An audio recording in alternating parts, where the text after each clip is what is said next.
ಮಹಾಶಿವರಾತ್ರಿ ಒಂದು ಅಂತಿಮ ರಾತ್ರಿಯಾಗಿದೆ. ಇದು ನಿಮ್ಮ ಸಂಪೂರ್ಣ ಜೀವನದ ದಿಕ್ಕು ಬದಲಾಯಿಸಬಹುದಾದ ಸಮಯ.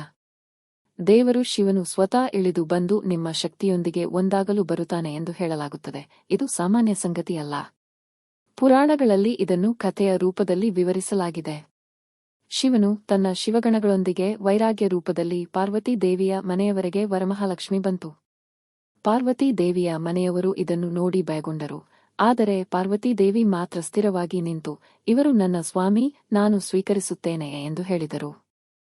ಈ ಮಾತು ಕೇಳುತ್ತಿದ್ದಂತೆ ಶಿವನು ಈ ಸೃಷ್ಟಿಯ ಅತ್ಯಂತ ಸುಂದರವಾದ ರೂಪಕ್ಕೆ ಬದಲಾದರು, ಅಂದರೆ ಚಂದ್ರಶೇಖರ. ಹಾಗಾಗಿ ಅವರ ವಿವಾಹ ಸಂಭವಿಸಿತು ಮತ್ತು ಆ ರಾತ್ರಿ ಮಹಾಶಿವರಾತ್ರಿ ಎಂದು ಪ್ರಸಿದ್ಧವಾಯಿತು. ಈ ಕಥೆಯನ್ನು ಮನನ ಮಾಡಬೇಕು. ಪಾರ್ವತೀ ದೇವಿ ಎಂಬುದು ನಿಮ್ಮ ಒಳಗಿನ ಶಕ್ತಿ. ನಿಮ್ಮ ಜೀವನದಲ್ಲಿ ಕಾಣುವ ಎಲ್ಲಾ ಸಮಸ್ಯೆಗಳು, ಭಯಗಳು ಮತ್ತು ಸಂಕಟಗಳು, ಇವೆಲ್ಲವೂ ಶಿವನ ಬಾರಾತ್ ಮೆರವಣಿಗೆ ಎಂಬಂತಿವೆ.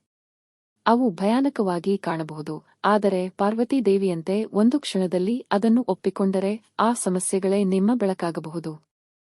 ಅವು ನಿಮ್ಮ ಎನ್ಲೈಟನ್ಮೆಂಟ್ಗೆ, ಜ್ಞಾನೋದಯ ದಾರಿ ಆಗಬಹುದು. ಆ ಅಂಧಕಾರವೇ ನಿಮ್ಮ ಬೆಳಕಾಗಬಹುದು.